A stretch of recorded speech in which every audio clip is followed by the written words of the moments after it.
Welcome to EJB Talks, Rutgers Bloustein School experts in policy, planning, and health, where we talk with our faculty and staff experts, as well as students, about how the fields of public policy, urban planning, public health, health administration, and public and urban informatics affect your lives.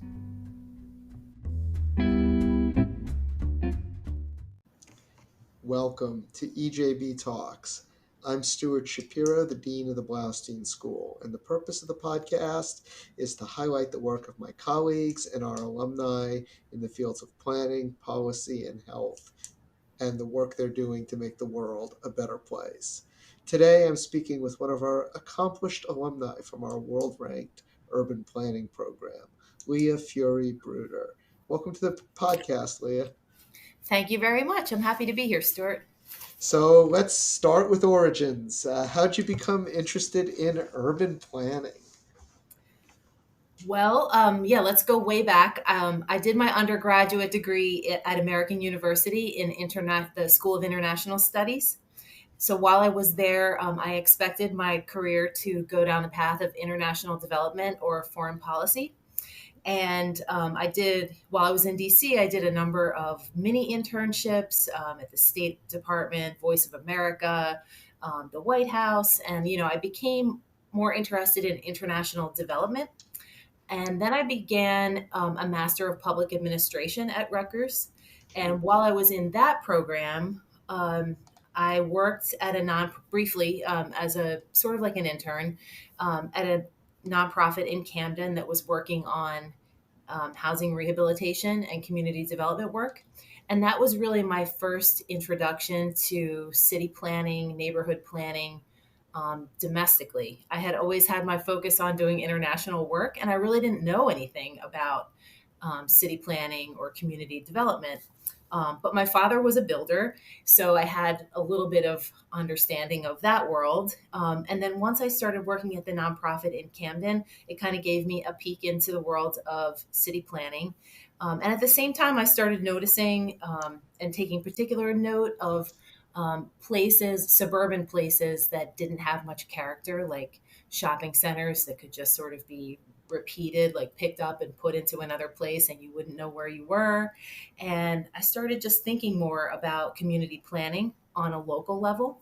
So I got a job then in a big suburban community in southern New Jersey, Cherry Hill. I'm sure a lot of people know of it.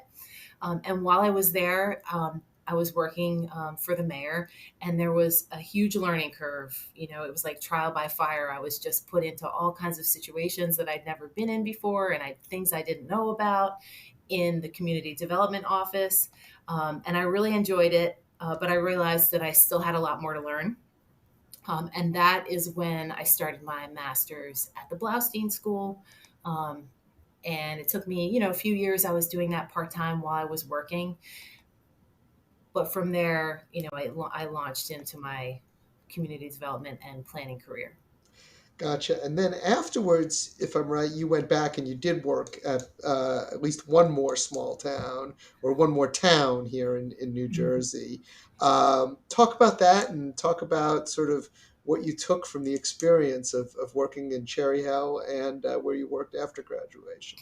Yeah, after I then also worked at a engineering and planning firm. And so I ended up having quite a few different municipal clients and where I got to do a variety of work for these towns throughout southern New Jersey for the most part.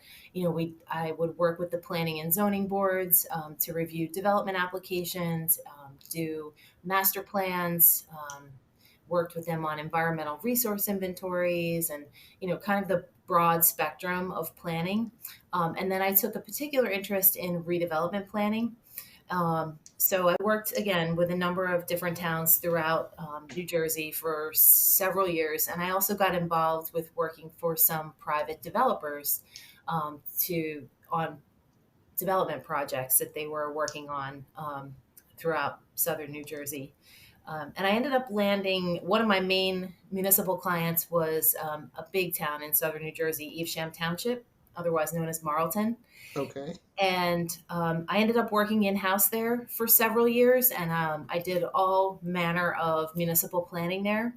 And again, I focused a lot on redevelopment planning, which is, essentially looking at spaces and places that have been formerly developed and that have become, obsolete, maybe have experienced decline and disinvestment, and try to draw some attention to those places so that new life can be breathed into them. So from a municipal side, we would do some redevelopment planning for those places and then work with private developers who were interested in making investments there. Gotcha. What made you decide to start your own firm after that? Well, while I was working in Evesham, I had a little spare time to do a little bit of side work in other municipalities, for private developers. And while I was doing doing this work, I started thinking about how nice it was to be able to really choose the projects that I want to work on and really try to advance projects that felt like they were impactful and important. And then, of course, there was some personal aspect to it as well, which was my family, and it was I thought about having more flexibility um, in my schedule. So I started my own firm in earnest, full time, in 2019. So when you say impactful and important, what do you mean? Well, planners can get involved in a lot of different types of projects. Ranging in size from small to large, working for private developers or um, for me, it's been municipalities, but of course there are planners in county government there, and then of course at the state level. And for me, I have found that I've been able to have the most impact working at the local level on projects that I feel kind of balance competing policy demands and priorities. So, I might say, no, I don't want to work on a project that I feel is like too focused on one priority at the expense of others. So I seek to, try to work on projects that balance economic development, housing needs, environmental impact, and, working on my own, I'm able to choose those projects. So can you give us an example of a project that was impactful or important and that you really enjoyed working on? Certainly. So maybe I'll do two. Okay, The first perfect. one, I guess, something that comes to mind from a redevelopment standpoint is working in Evesham Township on redevelopment of what we would call gray fields, which are shopping centers that are kind of like big parking lots, shopping centers that are dated and somewhat obsolete, and that may have a lot of vacancies. And we focused on some of these areas and did some redevelopment planning for them, worked with the property owners to enable mixed use developments that have commercial aspects, housing, affordable housing, create beautiful spaces and enable a sense of community and create some character. So, and all around the downtown area. So, in order to create more density in places where density makes sense.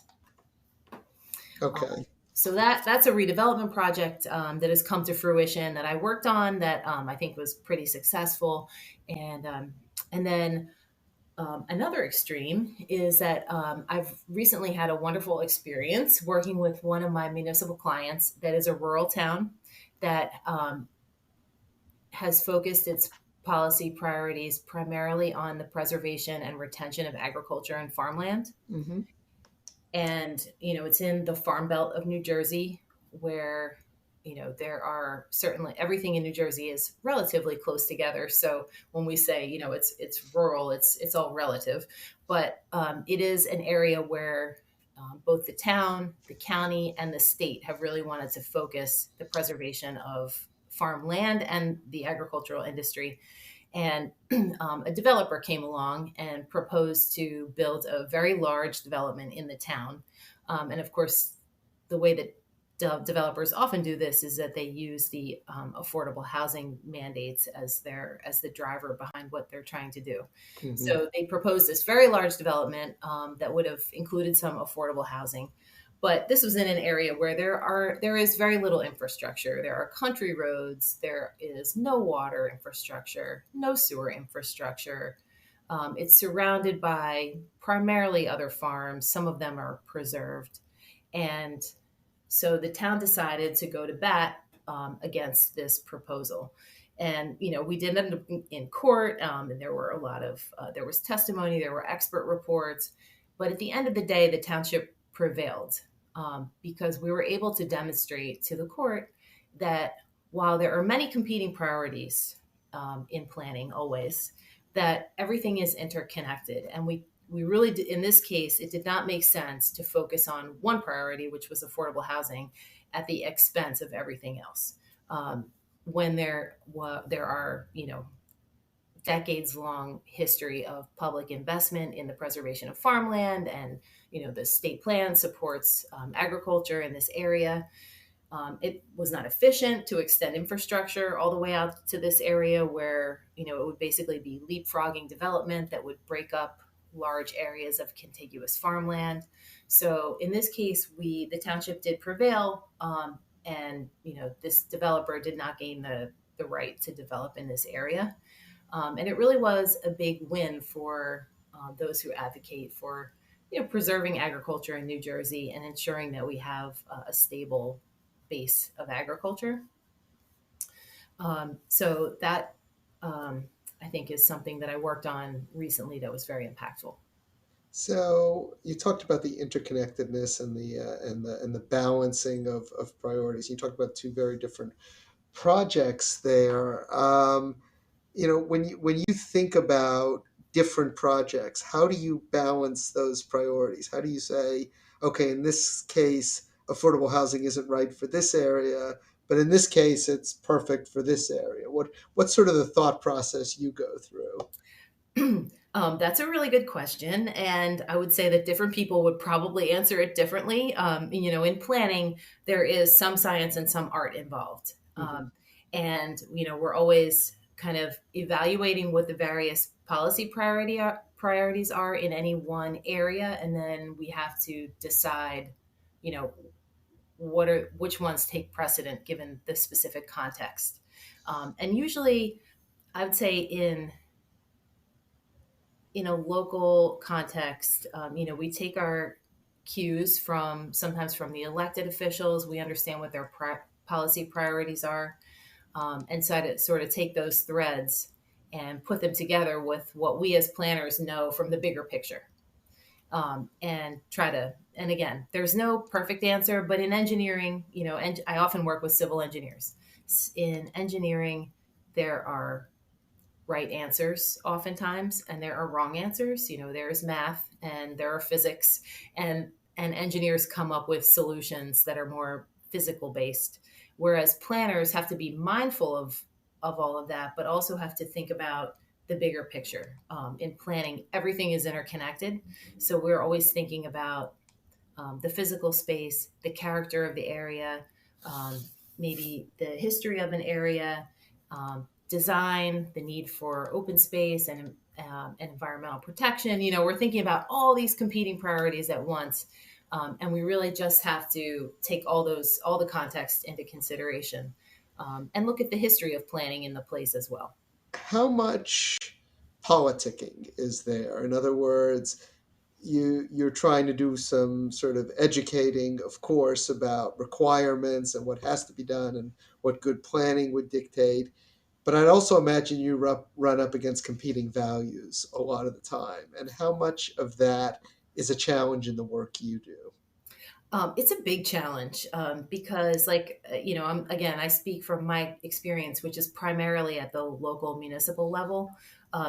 Local policy and decision makers, like governing bodies, planning board members, zoning board members, agriculture development board, environmental commission members, all of these people on these various boards and committees are serving because they care about their communities and they have an interest in their communities.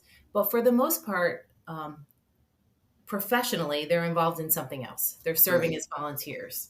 So they may have, sometimes you'll have board member that's an architect or a planner or an engineer, and they have, or a lawyer, a land use lawyer, and they have a lot of relevant experience. But oftentimes that's not the case. And so it's our job as professionals to, sort of understand what their priorities are, and then also provide information back to them so that they can make the best educated decisions that they can. And I find that, again, planning happens in the public realm at public meetings. We do a lot of work behind the scenes, but the culmination of our work is almost always at a public meeting. Mm-hmm. And the members of the public have an opportunity to speak, to voice their opinions, but they're emotional. To them, it's, their investment in their home or their business. And they have facts to share, but they also feel emotional about those things. And any number of times I've heard from a member of the public, well, you don't live here.